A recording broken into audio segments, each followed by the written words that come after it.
Kids love dinosaurs. It's a really well-known fact. I mean, a bunch of them can pronounce all these complicated names that their parents couldn't even hope to. And then came the release of The Land Before Time, which probably solidified that love for some people. The Land Before Time was an animated dinosaur movie made by Don Bluth that was released back in 1988.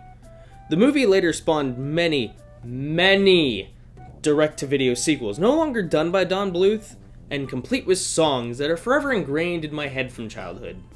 I loved this series so much when I was a kid, so imagine my surprise when I got The Land Before Time, Return to the Great Valley for the PS1.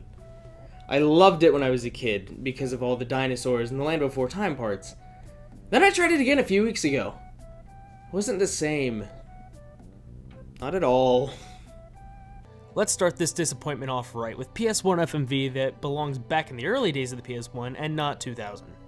The peacefulness of the Great Valley goes completely uninterrupted as a dinosaur proceeds to steal an egg and hide it in a cave. Very soon after, Littlefoot and Sarah come trampling into the scene, killing poor innocent flowers in an attempt to find a hiding spot from Ducky as they play hide and seek.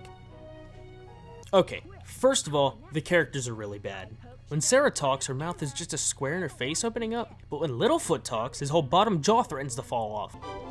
Oh, and the voice acting. Just take a listen. We have to hide before Ducky finishes counting to 100. Quick, hide in that cave. They aren't even trying, are they? It sounds so phoned in from everyone involved. None of the characters actually sound like they should. Moving past that, the two go hide in a cave and instead find the stolen egg. Is that a sharp-tooth egg? Yeah, I think so. How do you know that? Nothing about it gives off an impression that it belongs to a T-Rex. If it is, then the sharp-tooths will come looking for it. How would they know where to look? It's still an egg, so it's not making any noise like the T-Rex baby in the Lost World, so the adults would have no idea where to look for it. Someone is going to have to take it back to the sharp-tooths, or they will start trouble for everyone in the Great Valley. Seeing how easily it seems to be to get into the Great Valley, i.e. how you guys got there and how that egg thief got there, I'm surprised that nothing has come into the Great Valley and killed everyone yet. I mean, it's a freaking buffet. So then Ducky and Spike show up. That is a sharp-tooth egg. Yes, it is. How do you know? So, against their better judgment, Littlefoot somehow picks up the egg like this, and then they go and take it back. So, is there anything to add here? Nope, didn't think so. In no time at all, they reach a nest which they assume to be a T-Rex's, but really could be anything else, and they just plop the egg down. Littlefoot even says that, This looks like a good spot for the egg. almost like this thought process went, no clue if it belongs here, but hey, why not? Not my problem anymore. I told you we could do it. That was easy. Okay, this does not prove anything. That T-Rex could have just stumbled upon this area. Either way, it tries to eat all four of them, each running off into a different direction, and now we're in a character select screen. Each of the four dinosaurs can be picked from this menu, as Petrie, the one who wasn't with them for some reason, acts as the cursor, and whose flapping sound couldn't possibly get any louder.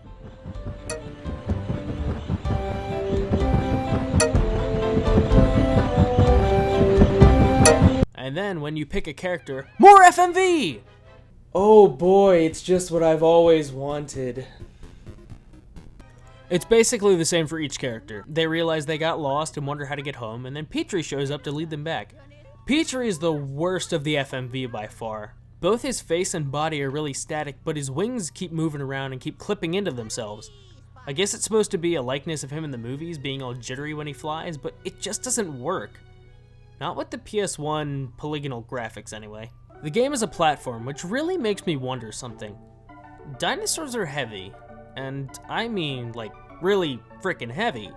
So can someone please tell me why they float around like Neil Armstrong when they jump?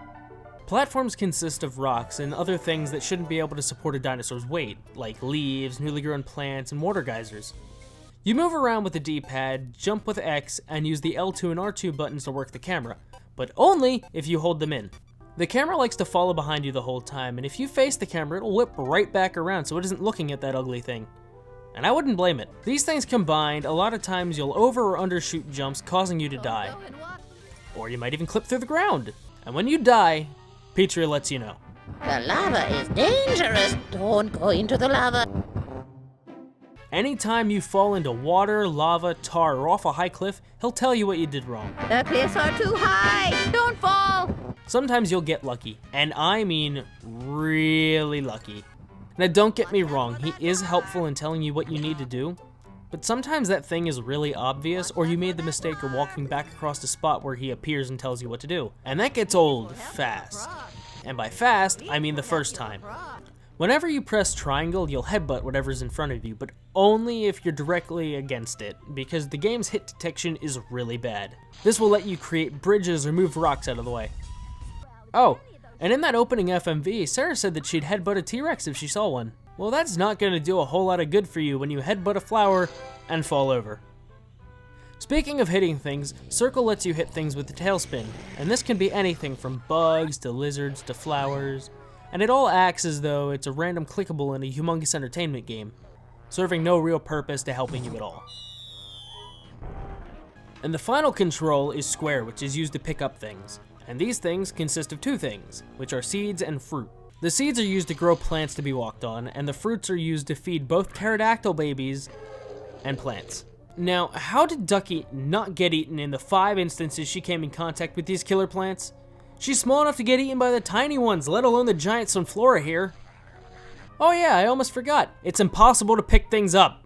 The developers made sure that no matter what position you were in, no matter how many times you pressed that button, you weren't going to pick it up. You have to either be directly on top of the thing, or barely touching it to let the game register that you want to pick up that specific thing there. Look how many times I tried to do it with Spike.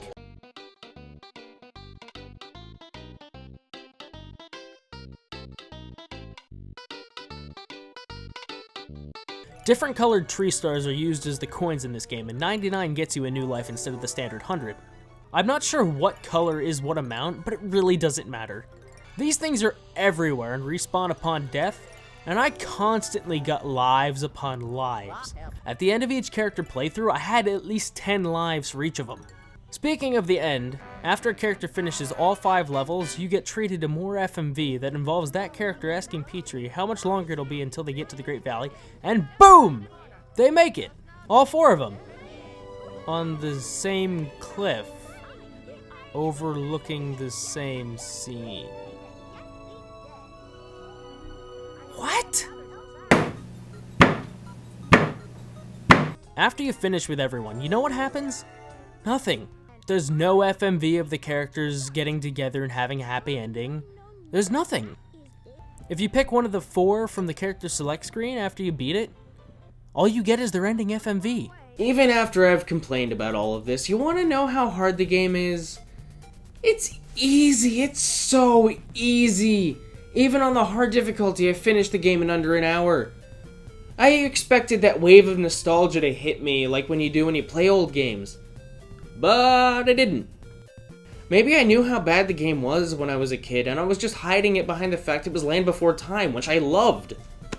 Having said that, it still is a kid's game, and kids look past all of the crap that I've ranted about for the past several minutes. Lucky.